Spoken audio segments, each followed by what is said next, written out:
Hello everyone. Um, let's start October November 2022 variance 21. Question number 1 is atoms with nuclei containing an odd number of protons tends to have fewer isotopes than those with an even number of protons. Okay. Isotopes किसे कहते हैं? Same number of protons and electrons but different number of neutrons. It is also called same atomic mass, same atomic number but different mass number. Gallium has two stable isotopes, 69 gallium and 71 gallium. Okay. Complete table 1.1 to show the number of protons, neutrons and electrons in the two stable isotopes of gallium. 69 में gallium, तो हम क्या करेंगे, हम जाएंगे periodic table में और देखेंगे कि गैलियम का एटॉमिक नंबर क्या है, because atomic number is not given in this table, right? So we need to go to the date periodic table quickly. Let's see, gallium is this, और इसका atomic number है guys 31. Okay, so 31 is the atomic number of gallium.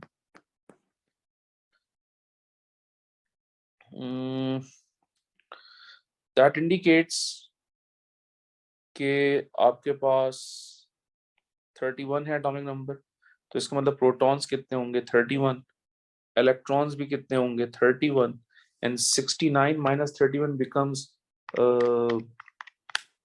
22 neutrons.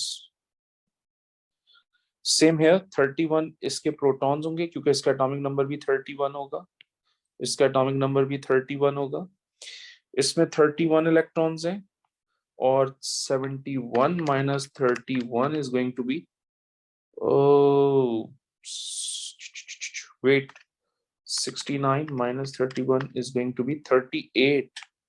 What I'm doing? Yeah, 38 neutrons हैं, whereas 71 minus 31 is going to be 40 neutrons. Okay, I hope it makes sense to you. Now the next is define relative atomic mass. The relative atomic mass is basically the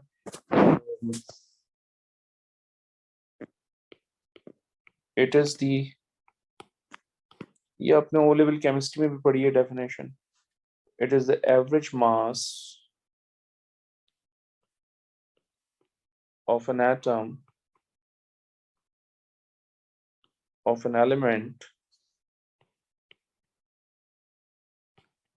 relative to 1/12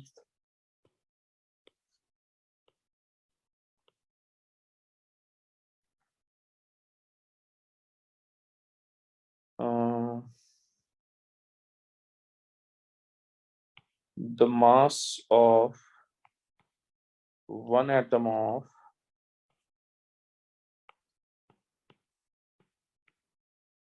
carbon 12. Okay.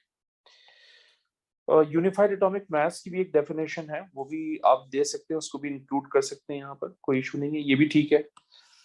Alright, तो unified atomic mass में और इस definition में कोई फर्क नहीं है, सिर्फ स्टेटमेंट का फर्क है, बाकी कोई कॉन्सेप्चुअली कोई फर्क नहीं है.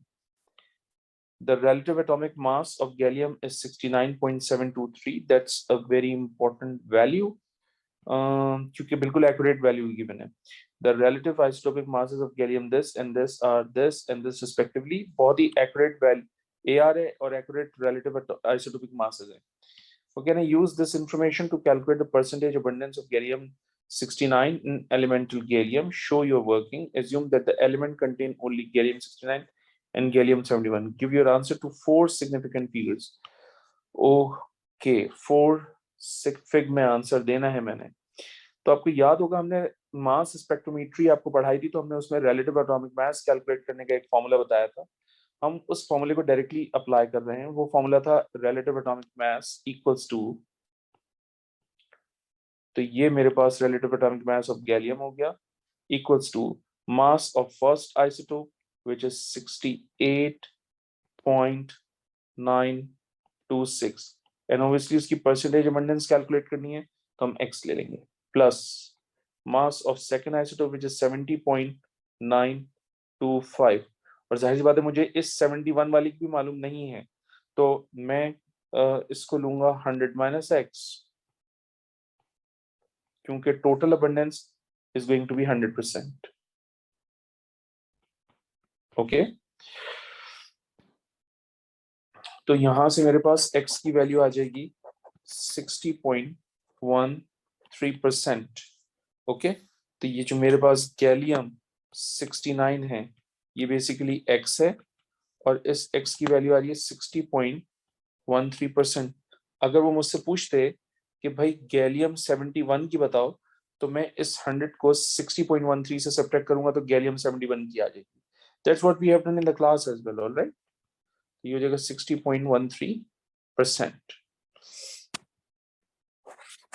In the next part of the question, potassium also has two stable isotopes. Both isotopes have the same chemical properties. आप सब जानते हैं कि same chemical properties क्यों होती हैं? क्योंकि isotopes में same number of electrons. आगे चलते हैं. Explain why both isotopes of potassium have same chemical properties. Okay, 1 mark का है तो हम लिखेंगे as contain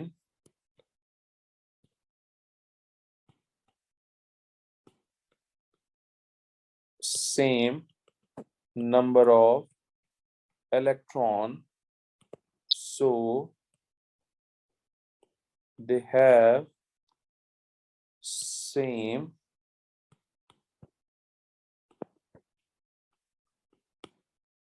chemical properties. State the full electronic configuration of an element of potassium. Potassium का symbol होता है K और इसका एटॉमिक नंबर 19 होता है. तो इसका मतलब अगर मैं इसकी कॉन्फ़िगरेशन करूंगा फुल, तो in terms of sp notation करूंगा तो ये हो जाएगा 1s2 2s2 2p6, देन फिर आपके पास है 3s2 3p6 and then 4s1. क्योंकि वो फुल कह रहे हैं इसकी आप शॉर्ट फॉर्म दे नहीं सकते. Alright, the first, second and third ionization energies of potassium are 418 this and 4600 kilojoules per mole respectively. Use this information to explain why potassium is in group 1. Okay, मैं आपको थोड़ा सा बता दूं जो मैंने क्लास में करवाया है. हमारे पास 418 है, फिर 3070 है, और फिर आपके पास 4600 है. तो हमने आपको यकीनन ये कहा था क्लास में कि इन दोनों के दरमियान एनर्जी का गैप चेक करो कितना है. ये हो जाएगा 3070 माइनस 418. ये हो जाएगा बेटा आपके पास 2625 और 2652. ठीक है, इन दोनों के दरमियान एनर्जी का गैप डिटरमिन करो. तो ये हो जाएगा 4600 minus 3070, my goodness, 4600 minus 3070 is going to be 1530. सो आप जानते हैं कि इन दोनों इलेक्ट्रॉन्स के दरमियान एनर्जी का गैप सबसे ज्यादा है. इसका मतलब यहाँ पर शेल चेंज हो गया है. इसका मतलब this electron is removed from the valence shell, and since only one electron is found in the valence shell, which means it belongs to group 1 of the periodic table. I hope it makes sense to you. Okay, याद रखिएगा कि ये first electron का removal, ये second electron निकालने की energy, ये third electron निकालने की एनर्जी. तो फर्स्ट और सेकंड इलेक्ट्रॉन के दरमियान एनर्जी का गैप सबसे ज्यादा. इसका मतलब यहाँ पर शेल चेंज हो गया. क्योंकि यहाँ पर शेल चेंज हो गया है, इसका मतलब ये जो इलेक्ट्रॉन है ये वैलेंस शेल से रिमूव हुआ है. इसका मतलब only one electron is removed from the valence shell, which is why element belongs to group 1 of the periodic table. I hope it makes sense to you now. Along the lines हम कुछ इसी तरह से लिख के दे देते हैं examiner को आंसर, और हमें इस बात का भी ख्याल रखना है कि 2 मार्क्स का पार्ट है. Alright, so there is a huge, बल्कि huge तो नहीं, there is a big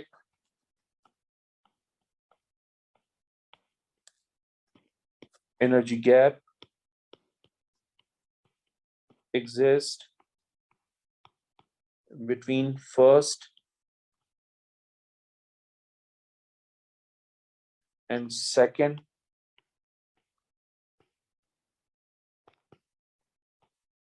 ionization energy, which means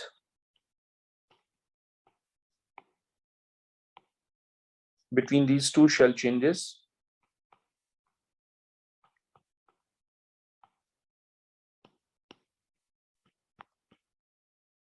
electron are removed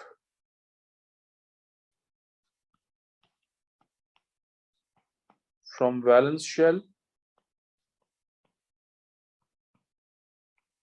hence removal of one electron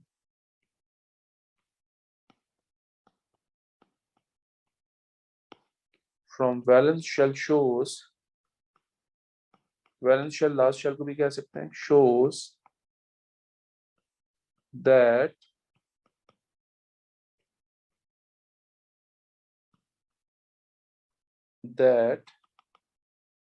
potassium belongs to group 1.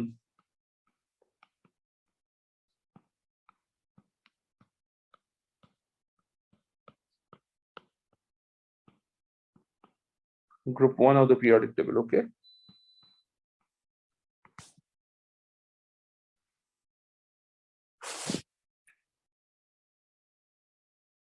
और ऐसा क्यों हुआ है?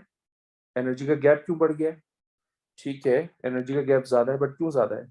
जाहिर सी बात है, इस इलेक्ट्रॉन के ऊपर न्यूक्लियस की अट्रैक्शन ज्यादा होगी, तो इस वजह से इसको रिमूव करना, इसके बाद रिमूवल ऑफ इलेक्ट्रॉन जो है वो बहुत बहुत ज्यादा मुश्किल होगा। तो आप ये भी ऐड कीजिए ऑल्सो।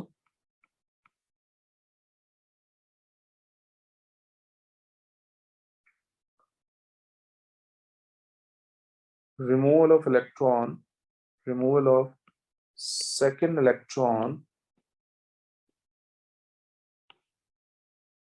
is difficult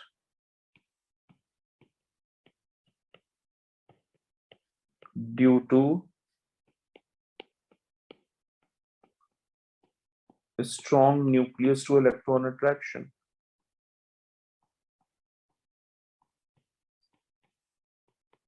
इलेक्ट्रॉन का सिंबल मेंशन कर दिया मैंने, ठीक है।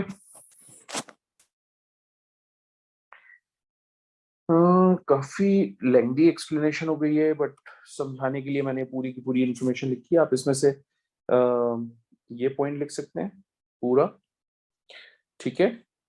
उसके बाद आप ये भी लिख सकते हैं कि removal of electron from last shell shows that potassium belongs to group 1, और उसके बाद ये पूरा लिख सकते हैं, ठीक है। You can write these things. बाकी ये मैंने समझाने के पॉइंट ऑफ व्यू से लिखा, आप इसके भी कर सकते हैं।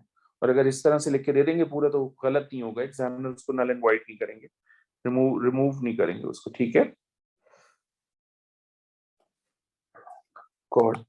Question number 2, magnesium shows reactions typical of a group 2 metals.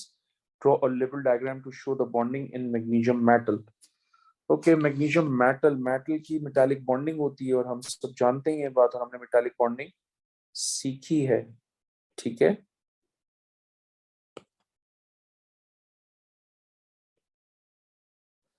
Okay, तो हम इस तरह से बनाएंगे, oops, not square, circle।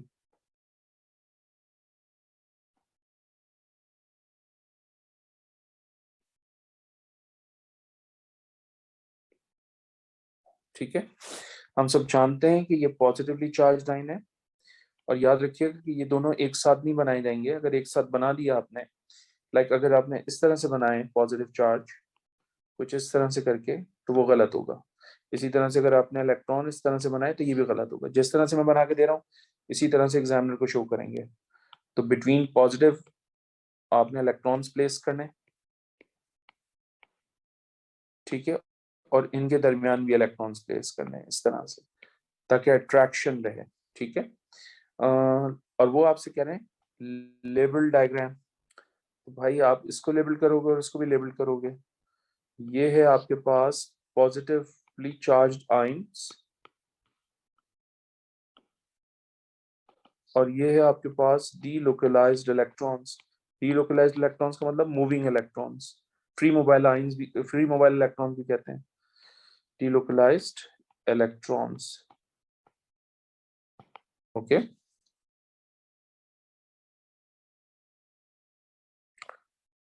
figure shows some reactions of magnesium and its compounds. Okay, magnesium HCl से रिएक्शन करेगा, मैग्नीशियम क्लोराइड बनेगा।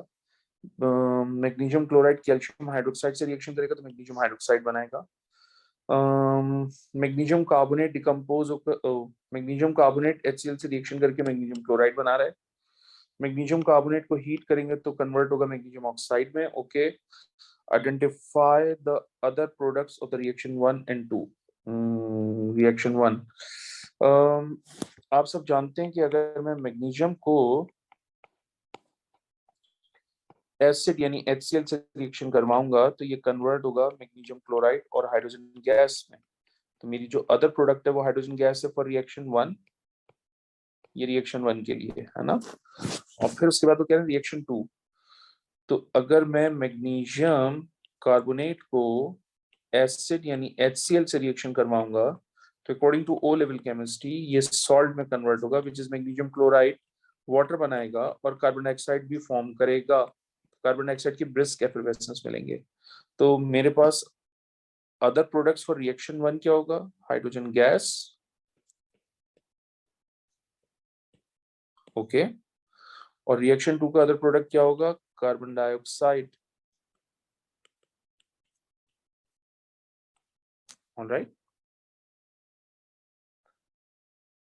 उसके बाद वो कह रहे हैं थर्ड रिएक्शन में is used to form a precipitate of magnesium hydroxide and magnesium chloride aqueous. State why calcium hydroxide would not form a precipitate of barium hydroxide from barium chloride.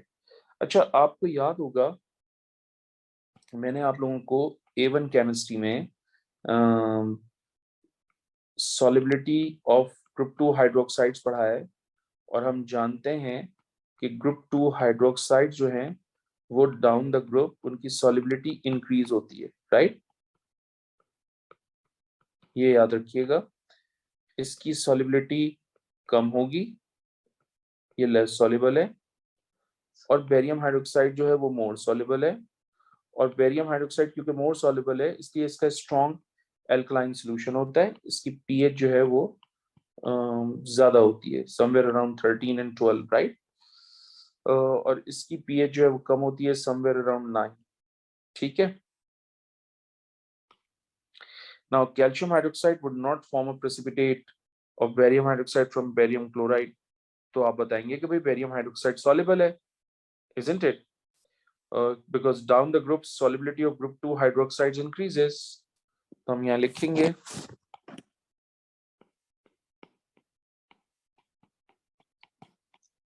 solubility of group 2 hydroxides increases down the group, which means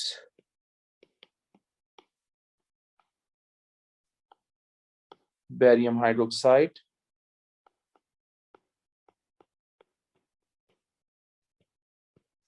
is more soluble than magnesium hydroxide, okay? फिर वो कह रहे हैं state the type of reaction occurs in reaction 4। तो reaction 4 में आप note करें heat कर रहे हैं, इसका मतलब ये थर्मल डिकम्पोजिशन होगा।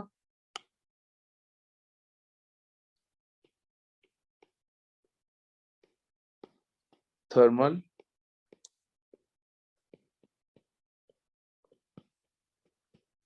डिकम्पोजिशन, ठीक है। In the next part of the question, 1 centimeter cube of magnesium chloride is placed in a test tube। इसका मतलब ये salt analysis sort of thing होगी कोई ना कोई, क्योंकि आपने बहुत ही कम अमाउंट मैग्नीशियम क्लोराइड का लिया है। Anyhow, let's read the question. A few drops of silver nitrate is added as per expected। ये salt analysis का concept है, identification of cations and anions का test है, followed by 1 centimeter cube of dilute aqueous ammonia। अच्छा, पहली तो बात ये कि ये रिएक्शन मैंने करवाया आपको क्लास में, और मैंने ये कहा है आपको कि अगर आपके पास सिल्वर नाइट्रेट है और आप उसको मैग्नीशियम क्लोराइड से रिएक्शन करवा रहे हैं तो जाहिर सी बात है ये सिल्वर और ये क्लोराइड दोनों मिलकर बना लेंगे AgCl। और जाहिर सी बात है मैग्नीशियम और नाइट्रेट जब आपस में मिलेंगे तो ये बनाएंगे मैग्नीशियम नाइट्रेट। क्योंकि नाइट्रेट आपके पास यहाँ पर 2 हो गए हैं तो नाइट्रेट को बैलेंस करने के लिए यहाँ पर 2 लगाऊंगा, तो जाहिर सी बात है बैलेंस करने के लिए यहाँ पर भी 2 आएगा, ठीक है। तो जब ये रिएक्शन होगा तो मुझे इस रिएक्शन से यहाँ पर सिल्वर क्लोराइड के व्हाइट प्रेसिपिटेट्स मिलेंगे। तो मैं सबसे पहले लिख देता हूँ white precipitates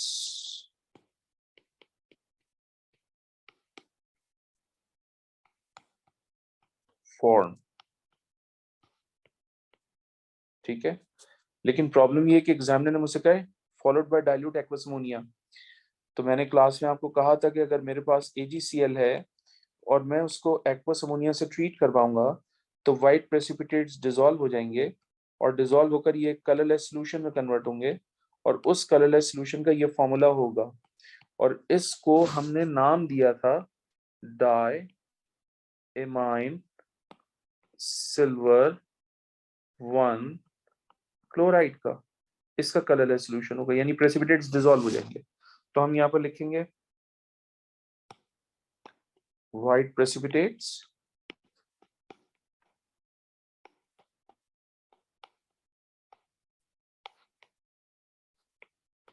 are soluble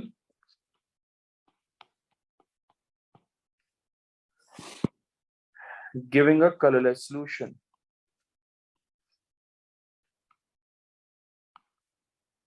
Okay, now the next, when 1 centimeter cube of magnesium chloride is added to 1 centimeter cube of bromine in the test tube, the solution remains orange.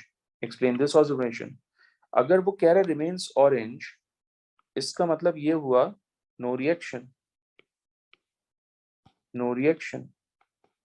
तो question is reaction क्यों नहीं हो रहा? Reaction इसलिए नहीं हो रहा क्योंकि ब्रोमीन की रिएक्टिविटी क्लोरीन से कम होती है, ब्रोमीन क्लोरीन को डिस्प्लेस नहीं कर सकता। ठीक है, तो आप यहां बताएंगे reactivity of bromine is less than chlorine. ठीक है, hence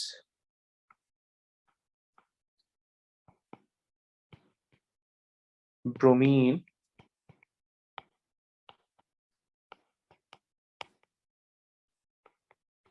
cannot oxidize chloride ions. Okay, that's the end of question number 2. Let's move on to the third question. Some of the common chlorides of period 3 elements are shown in the list. From the list, identify all the chlorides that have joint ionic structure in solid state. अगर solid state है तो इसका मतलब ionic bonding है, joint ionic भी कह रहे हैं वो। तो सोडियम क्लोराइड, मैग्नीशियम क्लोराइड, तो हम लिखेंगे यहाँ पर sodium chloride and magnesium chloride.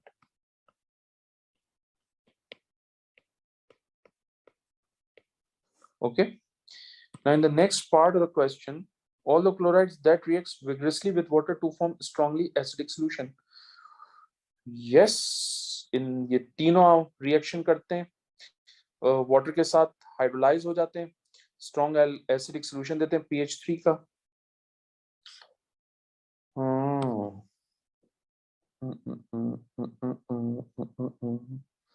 तो इन तीनों में से आप कोई से भी लिख सकते हैं। ठीक है, मैं ये तीनों लिख के दे रहा हूँ। AlCl3 मैंने भी बताया आपको क्लास में, मैं बल्कि आपको याद करा देता हूँ, मैंने इक्वेशन ये बनाई थी। ठीक है, हमने ये बताया था आपको इक्वेशन क्लास में। ये था एल्यूमिनियम हाइड्रोक्साइड, इसके व्हाइट प्रेसिपिटेट्स बनेंगे और यहाँ से HCl बनेगा। ठीक है, एसिडिक सॉल्यूशन आ गया और SiCl4 के लिए ये बनाई थी हमने, हाइड्रोलाइज करेंगे वाटर से तो ये कन्वर्ट होगा SiO2 में प्लस 4HCl में। अच्छा, अगर आप इसको सिलिकॉन हाइड्रोक्साइड में भी कन्वर्ट कर सकते हैं, वो भी इक्वेशन मैंने दी हुई आपको, तो आप बना सकते हैं उसको भी। तो मैं यहाँ दोनों लिख दूंगा क्योंकि दोनों में स्ट्रॉन्ग अल्कलाइन सॉल्यूशन बन रहा है। ठीक है, सॉरी एसिडिक सॉल्यूशन बन रहा है। My bad. The chloride that dissolves in water to form a neutral solution. तो न्यूट्रल सॉल्यूशन जिसका भी होता है उसकी pH क्या होती है? 7। तो अगर इसकी pH 7 है तो इसका मतलब it has to be sodium chloride, क्योंकि सोडियम क्लोराइड का न्यूट्रल सॉल्यूशन होता है ना। सोडियम क्लोराइड, सही है। उसके बाद वो कह रहे हैं chloride forms from the elements with the highest melting point. Okay, in ये 4 एलिमेंट हैं आपके पास, सोडियम है, मैग्नीशियम है, सिलिकॉन है और फास्फोरस है। और आप जानते हैं कि इन चारों में सिलिकॉन का मेल्टिंग पॉइंट हाईएस्ट होगा क्योंकि इसका जॉइंट स्ट्रक्चर होता है।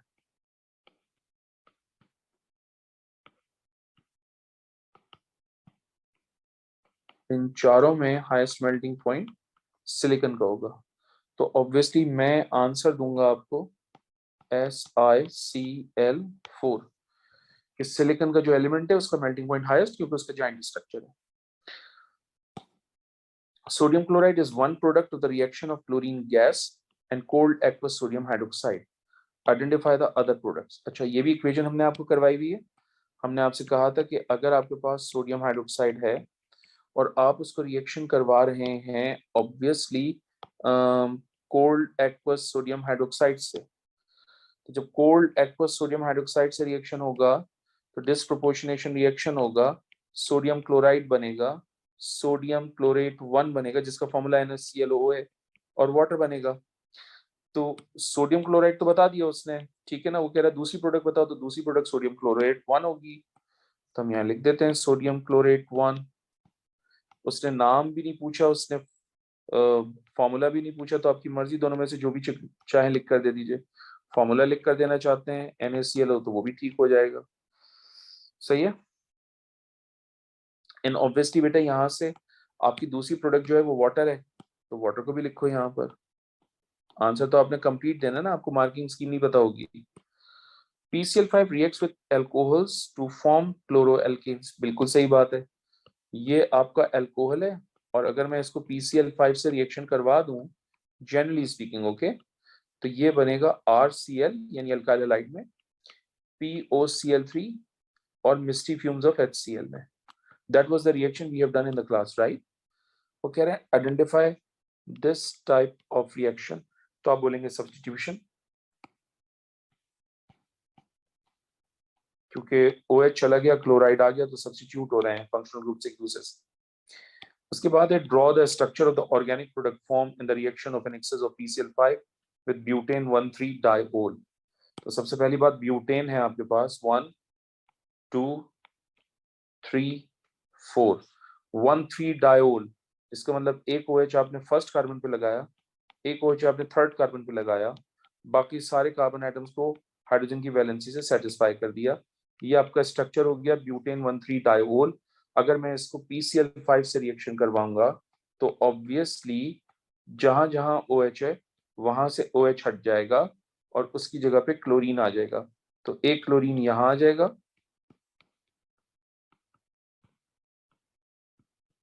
और एक क्लोरीन यहां पर आ जाएगा, और साथ में आपके पास क्या बनेगा POCl3 प्लस HCl।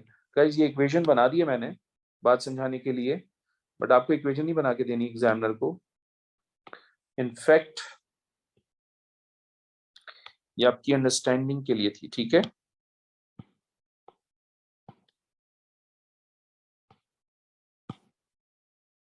ओके, तो मुझे तो स्ट्रक्चर चाहिए प्रोडक्ट का, तो मैं प्रोडक्ट का तो स्ट्रक्चर ये है मेरे पास, तो मैं इस स्ट्रक्चर को कॉपी करूंगा आपके लिए। ये हो जाएगा CH3, ये हो जाएगा CH, ये हो जाएगा Cl, ये हो जाएगा CH2, फिर आपके पास है CH2 और फिर आपके पास है Cl। आप नोट करें मैंने एक जनरल इक्वेशन लिखी थी, OH की जगह पे क्या लगाया मैंने Cl, राइट। तो इसका मतलब इस OH की जगह पे भी क्या आएगा Cl, इस OH की जगह पे भी क्या जाएगा Cl। तो बस आप डायरेक्टली ये लिख दीजिए, इक्वेशन तो मैंने समझाने के लिए बनाई है, ठीक है। Next is sulfur S8 reacts with chlorine to form several different chlorides. The most common are S2Cl2 and SCl2, and SCl2 forms when sulfur reacts with excess of chlorine. Okay, ये रिएक्शन 1 है आपके पास और इस reaction 1 की आपको actually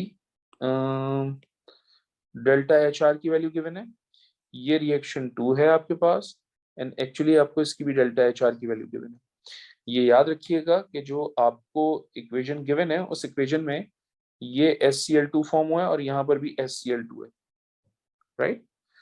okay fine. वो कह रहे हैं आपसे SCl2 is cherry red liquid that reacts vigorously with water to form an acidic solution. Use this information to deduce the bonding and structure shown by SCl2. पहली तो बात ये कि SCl2 कोवलेंट मॉलिक्यूल है क्योंकि इसमें 2 क्लोरीन के bonds बने हुए सल्फर के साथ, ठीक है? ये सिचुएशन होगी, right? According to my lecture, sulfur belongs to group 6, so it has 6 valence electrons. इसका मतलब इसमें 2 सिंगल बॉन्ड 2 लोन पेयर हैं, दैट इंडिकेट्स कि टोटल 4 होगा, जिसकी वजह से इसका angle 104.5 band shape non linear shape geometry होगी। वो मुझसे पूछ नहीं रहे लेकिन मैं फिर भी बता रहा हूँ, मैंने क्लास में भी ये करवाई, एग्जैक्ट एग्जांपल भी करवाई थी आपको, ठीक है?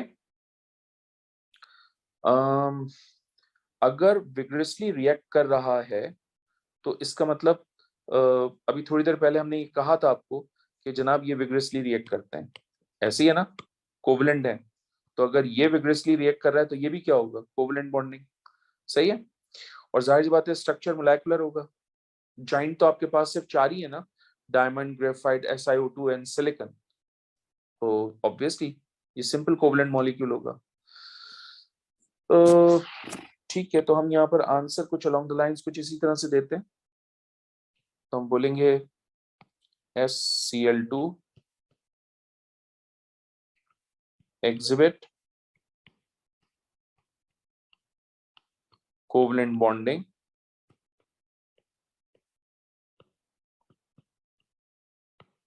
and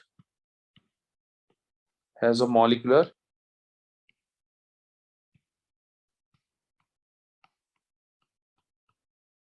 structure, okay?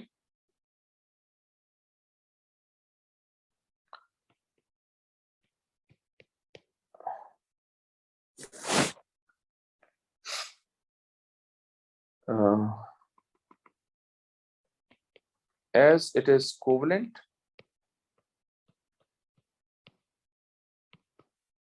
so it can easily hydrolyze.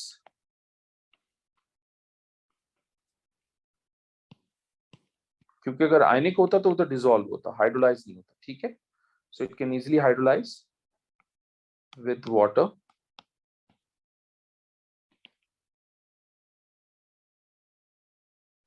सही है?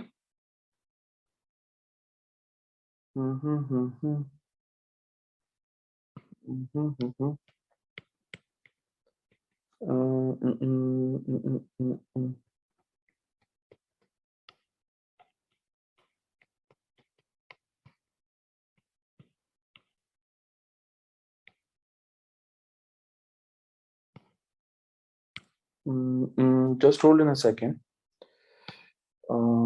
यहाँ करते हैं तो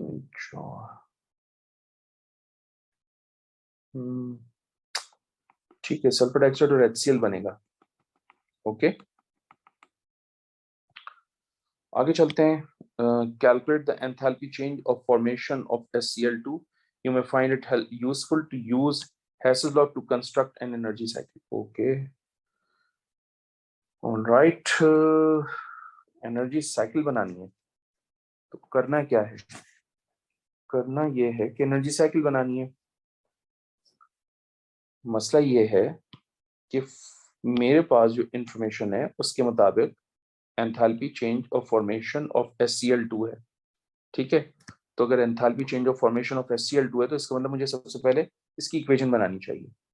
तो मैंने क्लास में समझाया था कि SCl2 लिखोगे, यानी जो भी चीज है उसको लिखोगे, एरो बनाओगे, क्योंकि हमें ये कैलकुलेट करने के लिए कह रहा है इसलिए डेल्टा HF लेंगे। कॉन्स्टिट्यूएंट एलिमेंट्स की जरूरत है अकॉर्डिंग टू द डेफिनेशन, तो ये सल्फर होगा और ये क्लोरीन होगा। अंडर स्टैंडर्ड कंडीशन ये गैस और अंडर स्टैंडर्ड कंडीशन ये सॉलिड, ओके? ये तो हो गई हमारी नॉर्मल इक्वेशन। प्रॉब्लम ये है कि यहाँ पर हमारे पास है S8, तो इसका मतलब ये हुआ कि मैं इसको भी S8 लूंगा, सही है? तो अगर मैं S8 यहाँ ले रहा हूँ तो बैलेंस करने के लिए यहाँ पर भी 8 लगेगा। यहाँ पर क्लोरीन कितने हो जाएंगे आपके पास 16, तो यहाँ पर भी 8 आएगा, एंड ऑब्वियसली ये तो 1 मोल के लिए होती है हमेशा, राइट?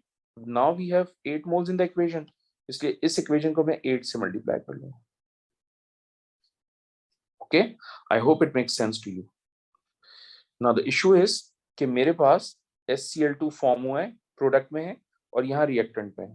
इसका मतलब मैं इसको साइकिल के अंदर एडजस्ट कुछ इस तरह से करूंगा कि मैं इसको यहाँ लिख लेता हूँ अपने पास H2Cl2, राइट? अब इस H2Cl2 से देखो HCl2 बन रहा है, तो ये लाइन हो जाएगी, ठीक है। सिमिलरली इस सल्फर को क्लोरीन से रिएक्शन करवा के H2Cl2 बना रहे हैं आप, तो लाइन ये हो जाएगी, ओके।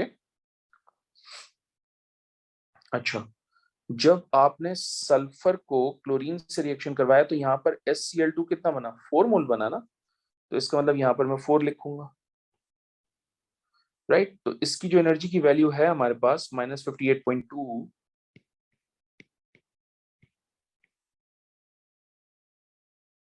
उसको लिखेंगे, सही है। यानी ये दोनों आपस में रिएक्शन करके ये बना रहे हैं, तो इसकी एनर्जी ये हो गई। ये हमें कैलकुलेट करने के लिए कह रहा है, ये कन्वर्ट हो रहा है इसमें, यानी इसमें, तो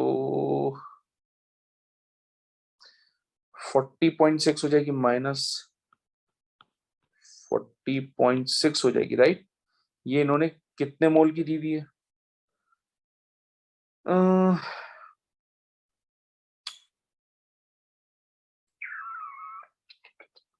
अच्छा देखो, यहाँ पर HCl2 मेरे पास कितना है, 4। तो इसका मतलब ये हुआ कि मुझे इसको 4 से मल्टीप्लाई करना पड़ेगा, ठीक है, क्योंकि ये तो 1 मोल की है ना, लिखा हुआ है किलो जूल पर मोल, तो इट इज फॉर 1 मोल। और मेरे पास HCl2 यहाँ पर कितने हैं, 4, तो मैं इसको मल्टीप्लाई कर दूं 4 से। अकॉर्डिंग टू द हेसलर साइकिल आप इसको क्लॉकवाइज डायरेक्शन में भी रोटेट कर सकते हैं, आप इसको ऐसे भी कर सकते हैं, इस तरह भी चला सकते हैं, आंसर में कोई फर्क नहीं पड़ेगा, बट जो मैंने क्लास में सिखाया है मैं उसके लिहाज से बात कर रहा हूँ,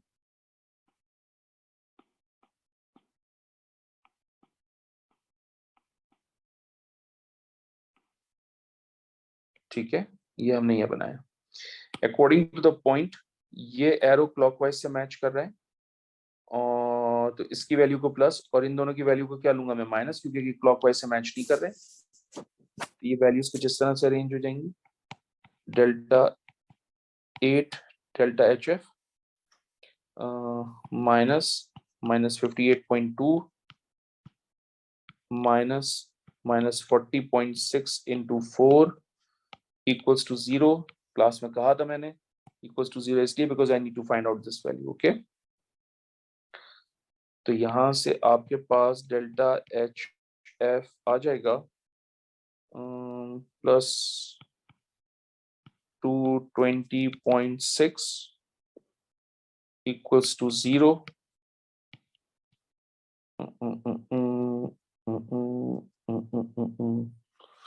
अच्छा 220.6 है मेरे पास, 220.6 डिवाइडेड बाय 8 करूंगा तो कितना आएगा, 27.7।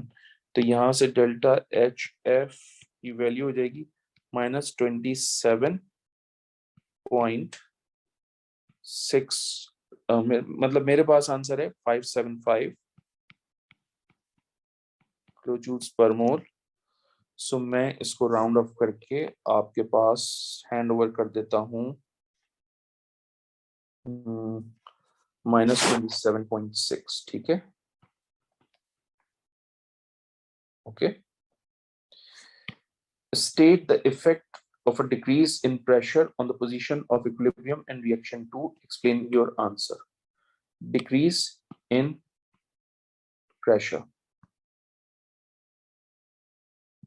in reaction 2, okay. मैं इक्वेशन 2 में इसको भी कंसीडर नहीं करूंगा क्योंकि लिक्विड है, इसको भी कंसीडर नहीं करूंगा क्योंकि लिक्विड है, इसको कंसीडर करूंगा क्योंकि गैस है, और यहाँ पर गैस का सिर्फ 1 मोल है। तो अगर आप इक्वेशन 2 में प्रेशर को डिक्रीज करेंगे तो इक्विलिब्रियम उस डायरेक्शन में जाएगा जहां नंबर ऑफ मोल्स ज्यादा होंगे, इसका मतलब equilibrium favours towards left hand side, okay. according to Lee-Shetler's principle. So हम यहाँ लिखेंगे reactants have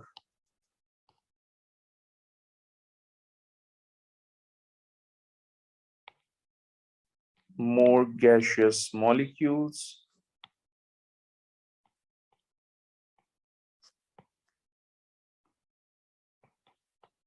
so decreasing the pressure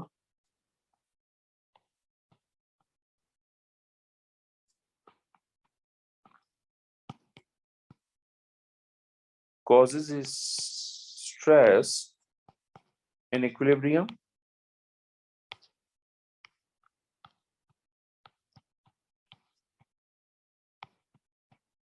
to minimize this stress.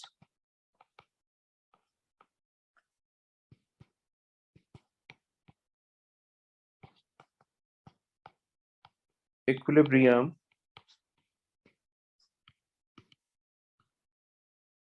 favors towards left hand side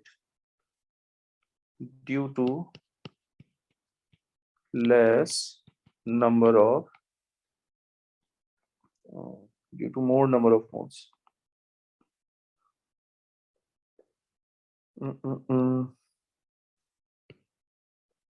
Due to more gaseous molecules in comparison to product. Okay,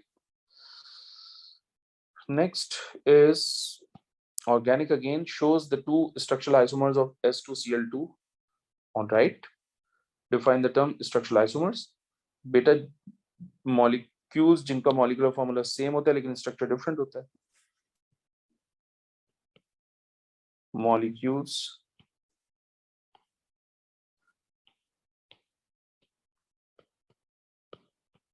which have the same molecular formula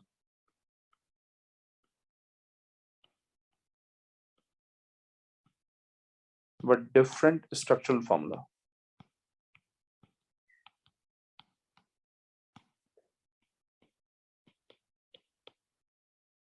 Okay. In the next part, suggest a value of the SCl bond angle in isomer 1. Explain your answer. So अगर आपको याद हो, sulfur is going to be the central atom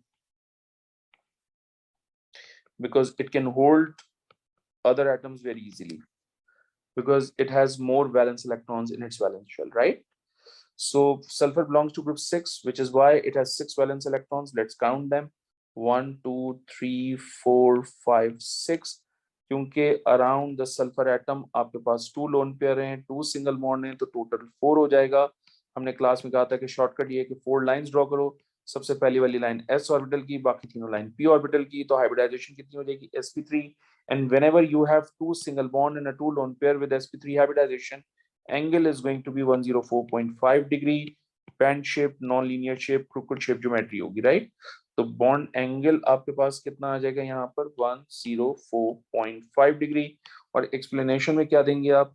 obviously 2 single bond है, 2 lone pair हैं, तो obviously lone pair bond pair repulsion होगा. उसको minimise करने के लिए it exist in bent shape और non linear shape geometry.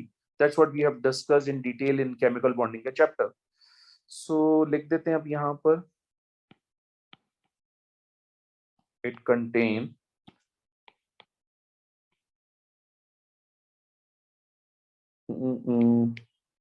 two lone pair and 2 bond pair.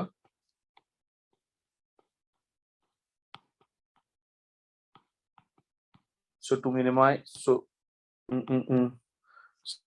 it experiences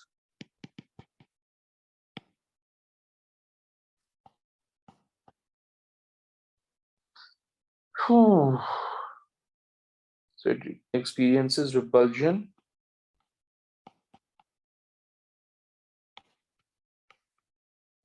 between lone pair. To minimize this repulsion,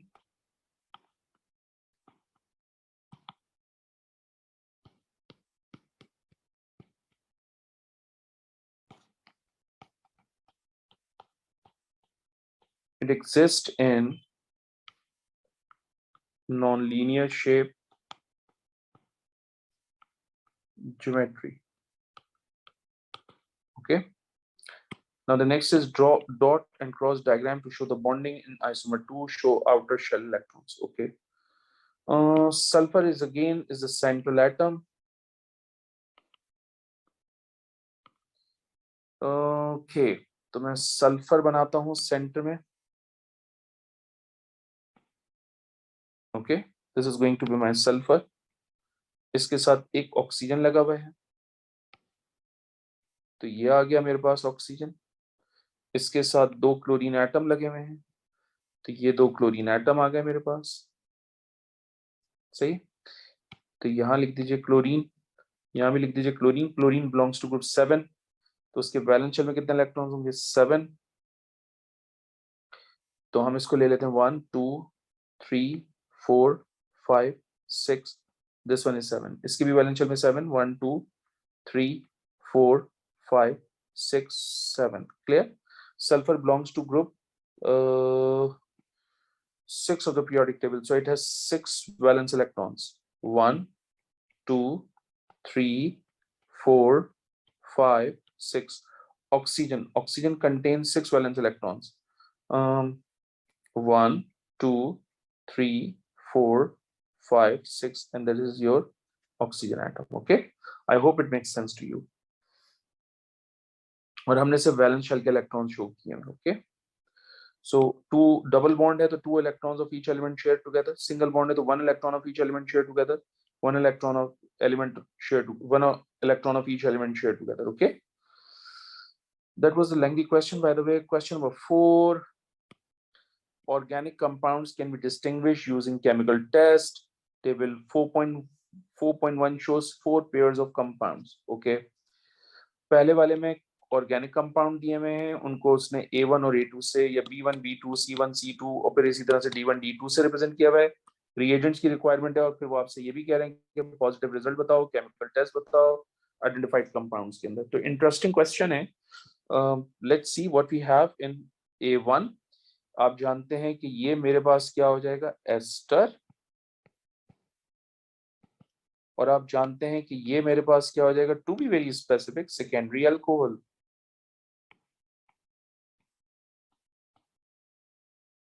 okay, तो अगर मुझे इन दोनों को डिस्टिंग्विश करना हो तो मैं ऑक्सीडाइजिंग एजेंट यूज कर लूंगा. सेकेंडरी अल्कोहल ऑक्सीडाइज होकर कीटोन बनाएगा, जिसके नतीजे में कलर ऑब्जर्वेशन यकीनन एस पर ऑक्सीडाइजिंग एजेंट मिलेगी. अगर पोटेशियम डाइक्रोमेट है तो ऑरेंज टू ग्रीन, KMnO4 है तो पर्पल टू कलरलेस. ओके, और एक और चीज भाई, अल्कोहल का टेस्ट होता है सोडियम से, राइट? तो हाइड्रोजन गैस मिलेगी, यहाँ से कोई हाइड्रोजन गैस नहीं मिलेगी मुझे. तो मैं सबसे आसान वाला ही ऑप्ट कर लेता हूँ. K2Cr2O7 in the presence of acidic medium. तो कलर ऑब्जर्वेशन होगी मेरे पास ऑरेंज टू ग्रीन.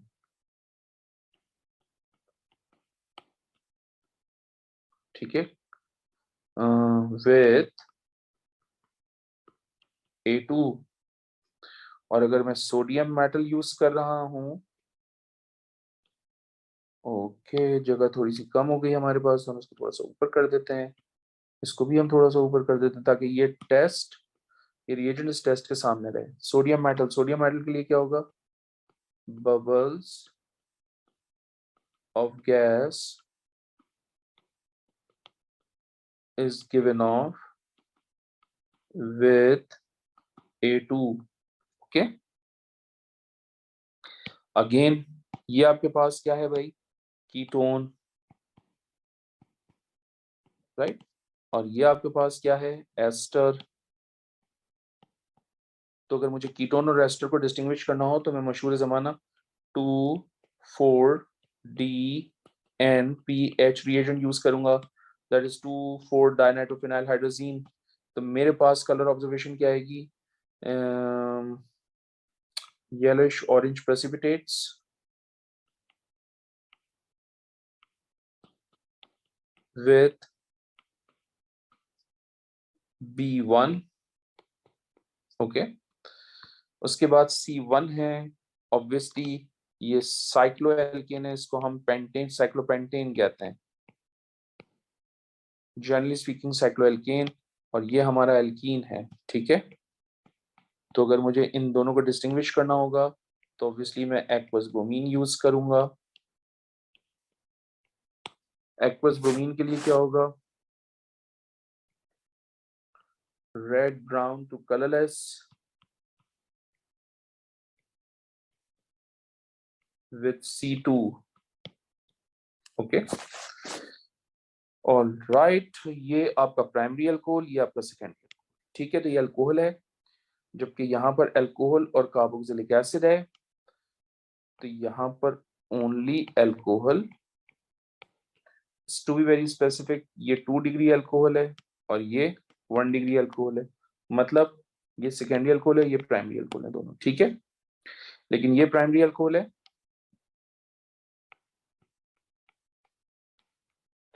और ये एसिड है, और डिस्टिंग्विश करना चाहता हूँ तो जाहिर सी बात है सोडियम मेटल यूज नहीं कर सकता, दोनों में टेस्ट पॉजिटिव आ जाएंगे। एसिड ऑक्सीडाइजिंग एजेंट यूज नहीं कर सकता, दोनों ऑक्सीडाइज हो जाएंगे। तो ऑब्वियसली मेरे पास सिर्फ एक ही चॉइस बचती है और वो है सोडियम कार्बोनेट। मैंने पढ़ाते हुए भी कहा था कि सोडियम कार्बोनेट जो है वो कार्बोक्सिलिक एसिड के साथ रिएक्शन करके एफरवेसेंस देगा, अल्कोहल के साथ नो रिएक्शन। तो हम यहाँ लिखेंगे विद D2 brisk effervescence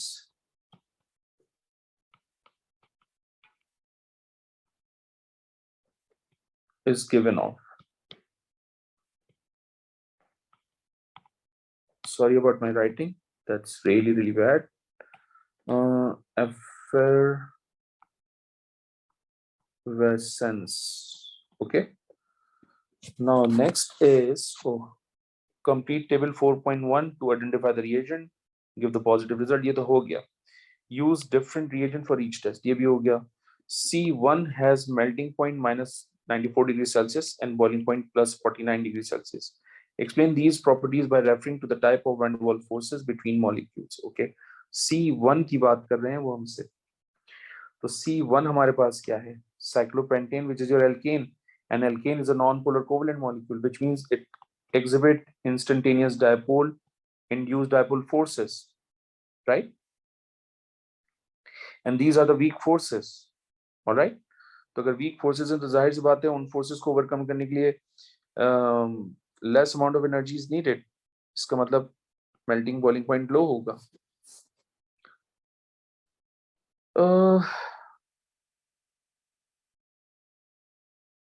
तो हम बोलेंगे C1 has low melting point and boiling point because it is non-polar molecule, so it exhibits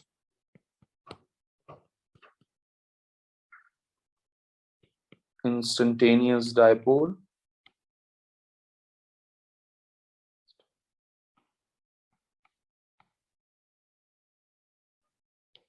induced dipole forces.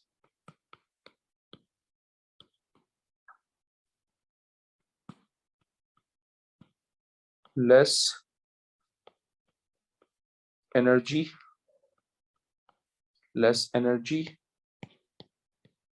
is needed to overcome such force, ठीक है। Next is draw the structure of the cis isomer of C2. Okay, note करो, इसमें एक hydrogen यहाँ लगा हुआ है, एक हाइड्रोजन यहाँ लगा हुआ है, ये ट्रांस है आपको, वो कह रहा है सिस बनाओ। ओके, तो सिस बना लेते हैं।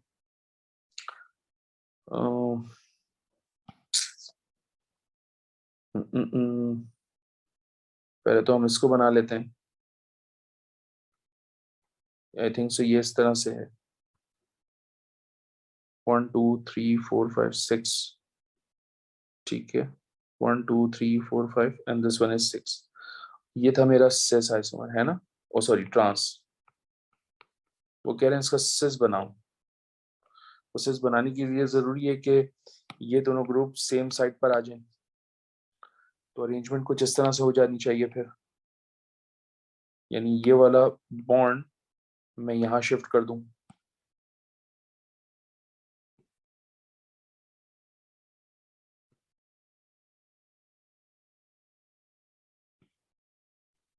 बोलो यस और नो। ये देखो ये हाइड्रोजन यहाँ आ गया और ये वाला हाइड्रोजन भी यहाँ है, तो ये सिस हो गया आपके पास, इजंट इट? ठीक है, आप चाहें तो इस तरह से नहीं लिखना चाहते, आप इसको इस तरह से लिख दीजिए, तब भी कोई फर्क नहीं पड़ेगा, दोनों चीजें सेम है। ऑलराइट, एक ही बात है।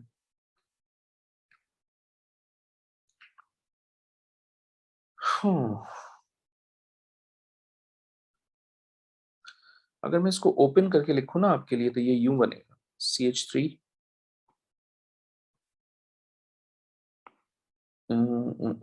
CH double bond CH CH2 CH2 and then CH3।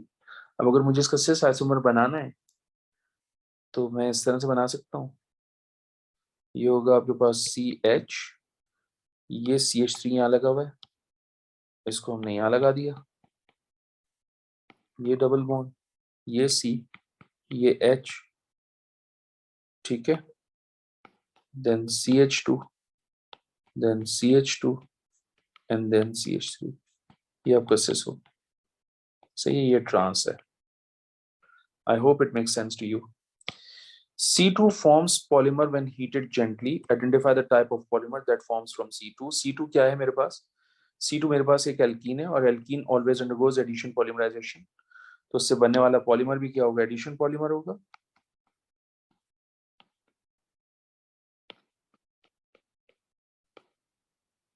ठीक है, फिर वो कह रहे हैं आपसे कि draw one repeating unit of the polymer form from C2। यार ये है ना C2 आपका, इसको कॉपी करते हैं, यहाँ लिखते हैं अपने पास, ताकि स्ट्रक्चर ड्रॉ करने में आसानी, बैक एंड फोर्थ ना करना पड़े। उप्स, इतना बड़ा स्ट्रक्चर तो हमने चाहिए भी नहीं। ठीक है, सो हमने आपसे क्या कहा था? हमने आपसे ये कहा था कि ये कार्बन है और ये भी डबल बॉन्डेड कार्बन है। दोनों डबल बॉन्डेड कार्बन एटम को आप इस तरह से लिखो, ये भी कार्बन और ये भी कार्बन। अब आप नोट करो, इस कार्बन के साथ एक H लगा हुआ है और एक CH3 है। वर्टिकली लिखो इसको, ये CH3 लिखा आपने, ये H लिखा आपने, है ना। इस कार्बन के साथ क्या अटैच है? एक H अटैच है, लिखो इसको आप। और इस कार्बन के साथ क्या अटैच है? CH2 CH2 CH3। तो मैं इसको लिख देता हूं यहां पर CH2 CH2 CH3। ये मेरा मोनोमर आ गया, राइट। मुझे वो कह रहे हैं एक रिपीट यूनिट यानी एक मोनोमर का काम। तो ये जो आपके पास पाई बॉन्ड है ये यहाँ शिफ्ट होगा, दूसरा वाले मोनोमर का पाई बॉन्ड यहाँ आ जाएगा। ठीक है, तो इसका जो मोनोमर था उसका पाई बॉन्ड यहाँ आ गया, दूसरे वाले मोनोमर का पाई बॉन्ड यहाँ आ रहा है, तो ये आपका एक रिपीटिंग यूनिट बन गया। I hope it makes sense to you. ठीक है, that's the end of question number 4. Let's move on to the next question. Lactones are cyclic esters. Okay, that's a very important statement. और आपको याद है मैंने आपको साइक्लिक डायस्टर बना के दिखाया था लेक्चर के अंदर, राइट। वो जो साइक्लिक डायस्टर था वो भी लैक्टोन्स ही हैं। ठीक है, under suitable conditions lactones form from molecules that have both an alcohol and a carboxylic acid functional groups. तो आप नोट करें, ये आपका क्या हो गया पूरा का पूरा, ये आपका हो गया कार्बोक्सिलिक फंक्शनल ग्रुप और ये आपका क्या हो गया? अल्कोहल। दोनों मिलकर क्या बना रहे हैं? Ester, that is lactone. और जब एस्टर बनता है आप जानते हैं कंडेंसेशन रिएक्शन होता है, और जब भी कंडेंसेशन रिएक्शन होता है वाटर रिमूव होता है। That is your equation 1।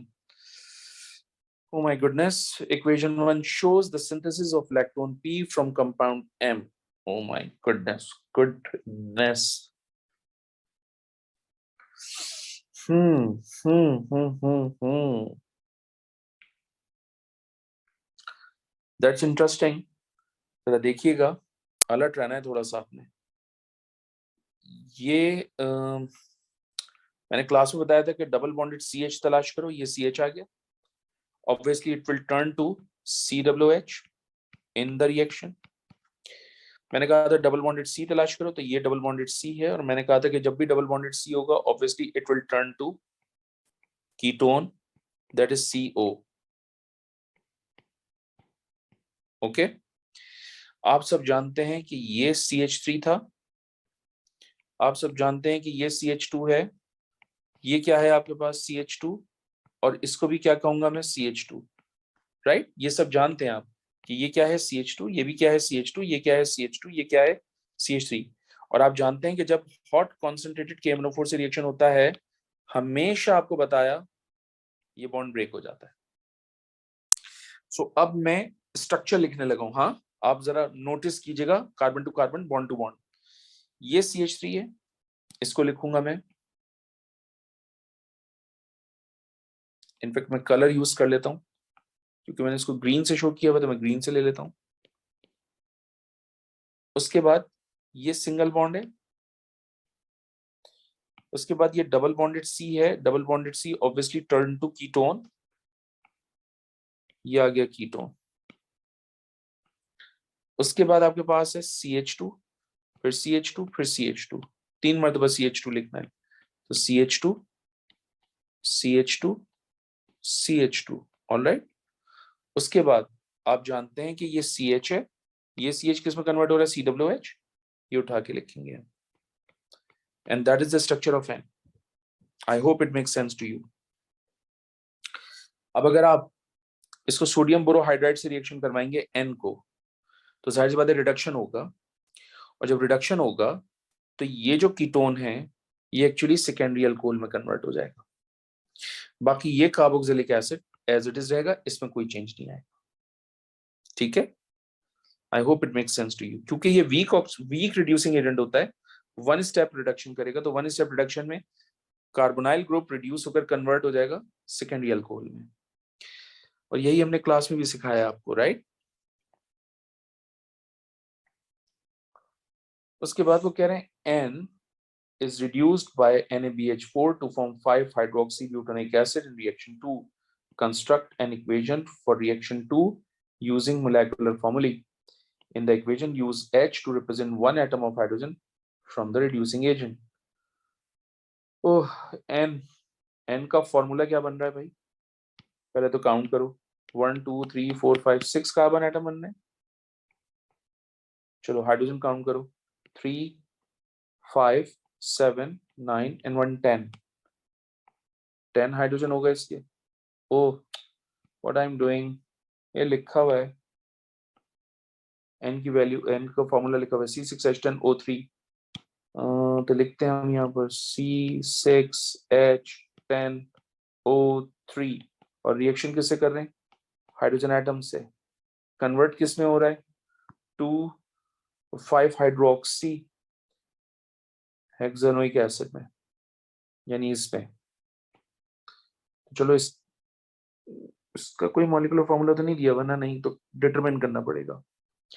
चलो करते हैं, 1 2 3 4 5 6 कार्बन एटम है यहाँ।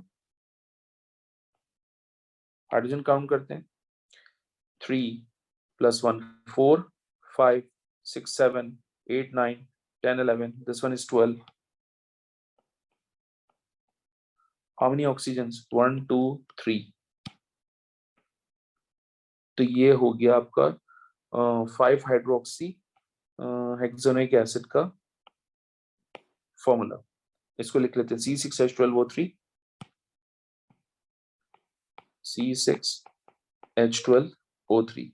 अब हम कंपेयर करते हैं, 6 कार्बन यहाँ भी है, 6 यहाँ भी है, O3 यहाँ भी है, O3 यहाँ भी है, यहाँ 10 हाइड्रोजन है, यहाँ 12 हाइड्रोजन है, तो इसका मतलब हाइड्रोजन ऐड हो रहा है। रिडक्शन में हमेशा एडिशन ऑफ हाइड्रोजन होता है, मैंने यहाँ पर बैलेंस करने के लिए 2 लगा दी। सही है। उसके बाद है आपके पास reaction 2 is a nucleophilic addition. Suggest why reaction 2 creates a mixture of two organic compounds. अगर आपको याद हो creates a mixture of two organic compound, तो mixture of two organic compound का मतलब आपको याद है मैंने क्लास में ये बताया था, आपको रेसिमिक मिक्सचर मिल रहा है और इस रेसिमिक मिक्सचर को हम और क्या कहते हैं, इक्विमोलर मिक्सचर. रेसिमिक मिक्सचर या equimolar mixture is the same thing. इसमें 50% डेक्स्ट्रोरोटेटरी होते हैं और 50% लेवोरोटेटरी होते हैं. ओके, और ऐसा क्यों है रिएक्शन 2 में, ऐसा क्यों हो रहा है? रिएक्शन 2 पे चलते हैं. ये रिएक्शन 2, ये रहा रिएक्शन 2. इस रिएक्शन 2 में ऐसा क्या हो रहा है? इस रिएक्शन 2 में आपके पास कार्बोनाइल ग्रुप है. इस कार्बोनाइल ग्रुप में ये जो कार्बन एटम है ये sp2 हाइब्रिडाइज्ड है, ये कार्बोनाइल कार्बन प्लेनर है. तो न्यूक्लियोफाइल जो है वो यहाँ से भी रिएक्शन कर सकता है, न्यूक्लियोफाइल यहाँ से भी रिएक्शन कर सकता है. तो 50% चांसेस रिएक्शन करने के यहाँ से हैं, 50% चांसेस रिएक्शन करने के यहाँ से. इसका मतलब यहाँ से डेक्स्ट्रोरोटेटरी और यहाँ से लेवोरोटेटरी बनेगा. Okay, that's what we have done in the class. Ethanol में करवाया था, प्रोपेनॉन में करवाया था आपको कि इक्विमोलर मिक्सचर मिलता है. तो हम यहाँ पर कह सकते हैं कि carbonyl carbon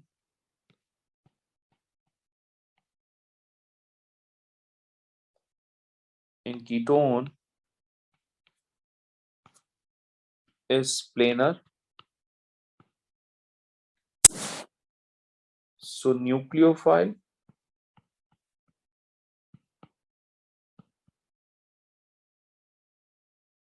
so nucleophile can react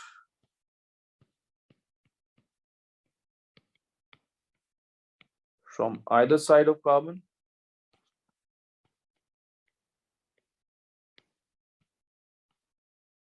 Okay. और डेक्स्ट्रो और लेवो इसलिए मिल रहा है क्योंकि जाहिर सी बात है डिफरेंट ऑप्टिकल आइसोमर्स फॉर्म होंगे.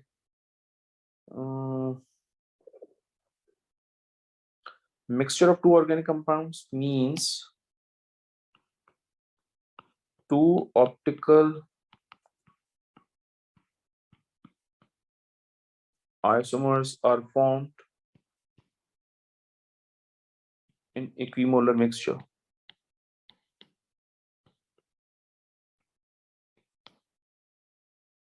Okay. Next is draw lactone P, the product of reaction 3. Okay. यानी ये लैक्टोन बनाएगा तो P इज लैक्टोन. तो इसका मतलब कार्बोक्सिलिक एसिड और अल्कोहल रिएक्शन करके लैक्टोन बनाएंगे. तो हम इसको अरेंज करके लिखते हैं तमीज के साथ. तो एक काम करते हैं, यहाँ से स्ट्रक्चर को कॉपी करते हैं ताकि हमें बैक एंड फोर्थ ना करना पड़े, काम जल्दी हो जाए. ठीक है, और इसको यहाँ लिख लेते हैं. अब जरा आप समझदारी से सुनिएगा बात. ये COH है मेरे पास, इसको उठा के मैंने यहाँ लिखा और मैं रिएक्शन करके समझा रहा हूँ आपको ताकि आपको बात समझ में. ये हो गया आपका COH. उसके बाद क्या है? CH2 CH2 CH2, 3 times CH2, CH2 then CH2 and then CH2. Okay, 3 times CH2. उसके बाद CH और उसके साथ है OH और फिर CH3. तो ये है आपके पास CH, उसके साथ है CH3 और उसके साथ है OH. राइट. अब हमने आपको सिखाया हुआ है कि जब भी एस्टर बनता है कार्बोक्सिलिक एसिड से OH और अल्कोहल से H जाता है, दोनों मिलकर क्या बनाएंगे? वाटर. अब आपने मर्ज करना है. तो ये आपका CO है, इस CO के साथ ये CH2 है, ये CH2 है एज इट इज, ये CH2 है एज इट इज. इस CH2 के साथ आपके पास क्या है? CH. इस CH के साथ क्या है? CH3. और यहाँ क्या है? ऑक्सीजन. और ये बॉन्डिंग हो गई, ये आपका लैक्टोन हो गया, ये आ गया आपका एस्टर. ठीक है. शूट. और क्योंकि बेटा उसने स्केलेटल स्ट्रक्चर दिया है तो मुझे ये स्ट्रक्चर स्केलेटल की फॉर्म में लिखना है, तो मैं इस तरह से लिख सकता हूं, यहां से इसको हटा दीजिए, स्ट्रक्चर इसी चीज को हम इस तरह से लिख सकते हैं,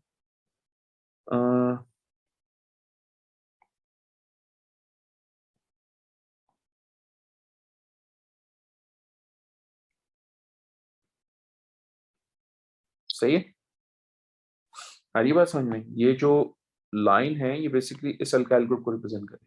okay, a student monitors the progress of reaction 2 using infrared spectroscopy. Use table 5.1 to suggest why it is difficult to distinguish between N and 5-hydroxyhexanoic acid using infrared spectroscopy. N क्या था? N क्या था? N ओ N में carboxylic functional group है और carbonyl है और CH bond है, राइट?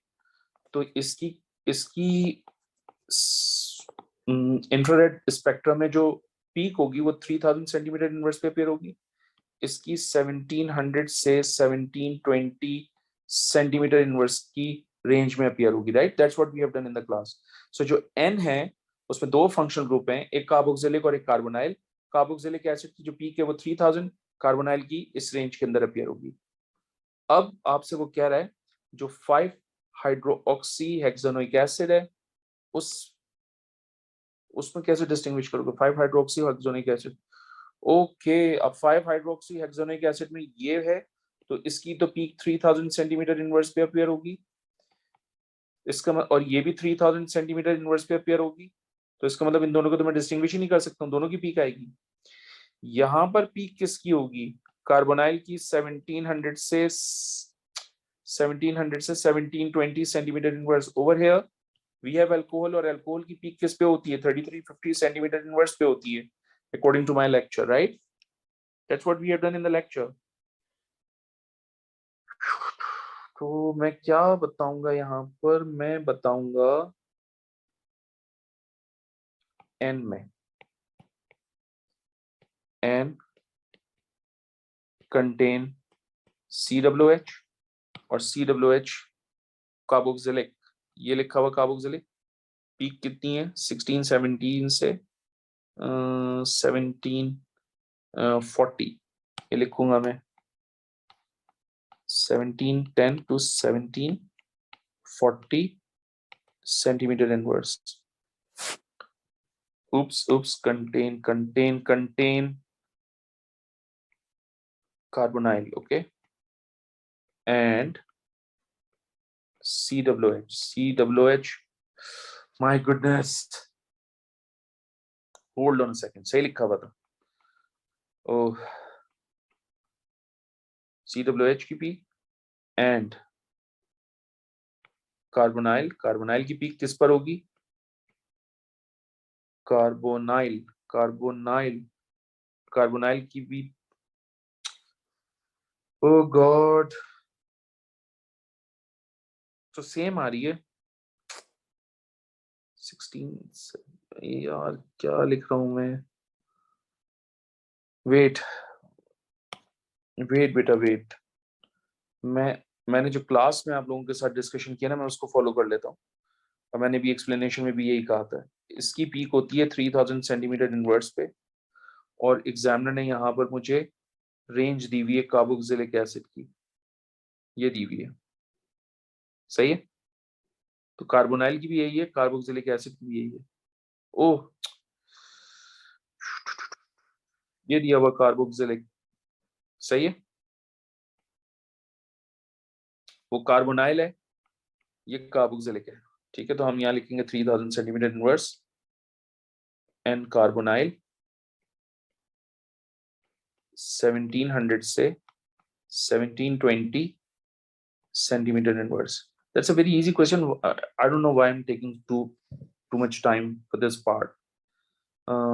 ये N हो गया, और 5 hydroxy hexanoic acid, 5 hydroxy hexanoic acid,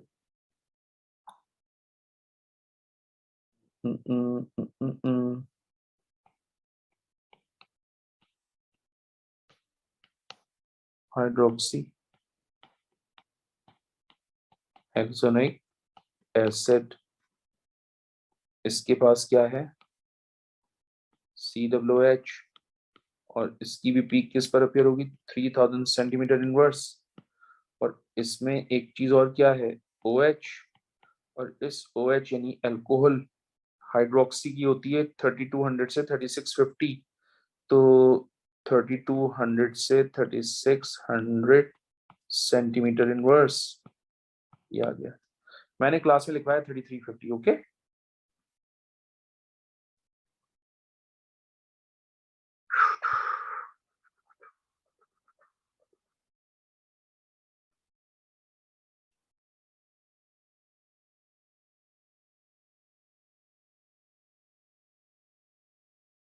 सो हम क्या लिखेंगे कि कार्बोक्सिलिक एसिड दोनों में इसको डिस्टिंग्विश करना डिफरेंट होगा।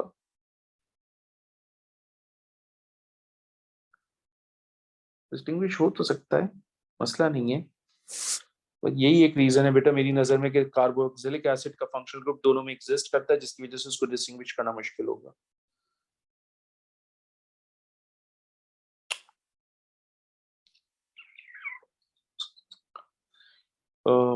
Both compounds exhibits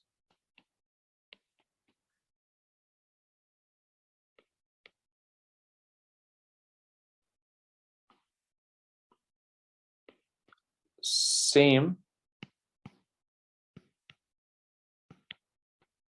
functional group, hence it is difficult to distinguish them.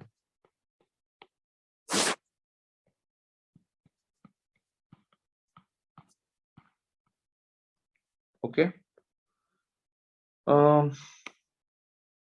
Unknown lactone Q is analyzed using mass spectrometry, shows information from the mass spectrum. ये molecular mass है, ये molecular ion peak की abundance है, ये M+1 peak है और ये उसकी abundance है. Use these data to deduce the structure of Q. Okay.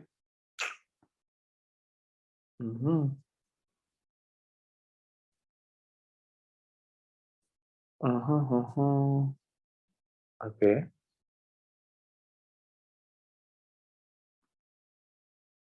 तो बेटा मुझे मॉलिक्यूलर आयन पीक गिवन है, मुझे M+1 पीक गिवन है, इसका मतलब मैं यहाँ से सबसे पहले, एक मिनट, मैं यहाँ से सबसे पहले number of carbon atoms determine करता हूँ, तो ये हो जाएगा 100/1.1। Abundance of M+1 peak guys आपके पास है 3.15। Abundance of molecular ion peak है आपके पास 95.5। तो यहाँ से n की वैल्यू कितनी आ जाएगी आपके पास 3 कार्बन एटम का लैक्टोन बनाना है।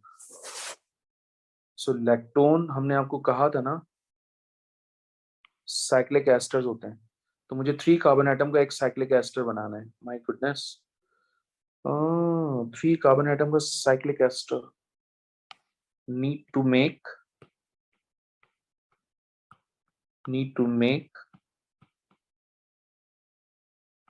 3 carbon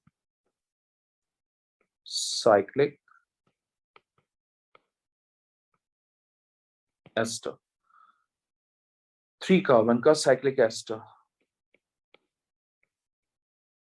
ये फर्स्ट कार्बन, ये सेकंड कार्बन, ये third carbon, that's it, cyclic ester हो गया, साइक्लिक रिंग बन गई।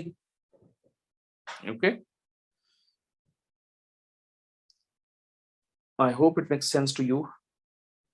That's the end of the paper. Thank you very much, guys.